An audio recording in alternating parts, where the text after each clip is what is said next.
P T I نے اسلام آباد میں ریلی نکالنے کے لیے اسلام آباد ہائی کورٹ سے رجوع کر لیا۔ درخواست میں استدعا کی گئی کہ ڈپٹی کمشنر کو ریلی کا NOC جاری کرنے کا حکم دیا جائے۔ درخواست میں کہا گیا کہ سپریم کورٹ کے 2022 کے فیصلے کی روشنی میں 0 پوائنٹ سے F9 پارک تک ریلی کی اجازت دی جائے۔ پی ٹی آئی کے پرامن کارکنوں کو ہراساں کرنے سے روکا جائے۔ DC کو احکامات دیے جائیں کہ وہ IG کو ریلی سیکیورٹی فراہم کرنے کی ہدایت کریں۔ عدلیہ سے اظہار یکجہتی کے لیے PTI نے ہفتے کو ملک بھر میں ریلیاں نکالنے کا اعلان کر رکھا ہے۔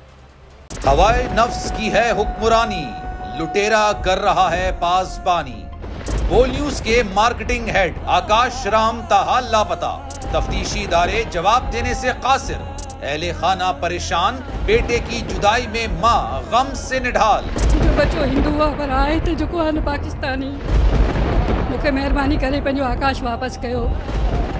امریکی سینٹ میں کانگریس مین کی آکاش رام کے اغوا کے خلاف پرزور مذمت۔ And I, of course, have been concerned about some of the terrible disappearances, some of the abuses of human rights in Pakistan. United nation نے بھی آکاش رام کی بازیابی کے لیے مؤثر اقدامات اٹھانے کا عندیہ دے دیا۔ مشکل کی اس گھڑی میں عالمی میڈیا سمیت انڈین میڈیا بھی چیخ کر آکاش رام کی بازیابی کے لیے آواز اٹھا رہا ہے۔ عالمی صحافتی تنظیم اور انسانی حقوق کی عالمی تنظیموں کی بھی آکاش رام کے اغوا کی مذمت۔ اف کیا ظلم ہے، بول انصاف کا منتظر۔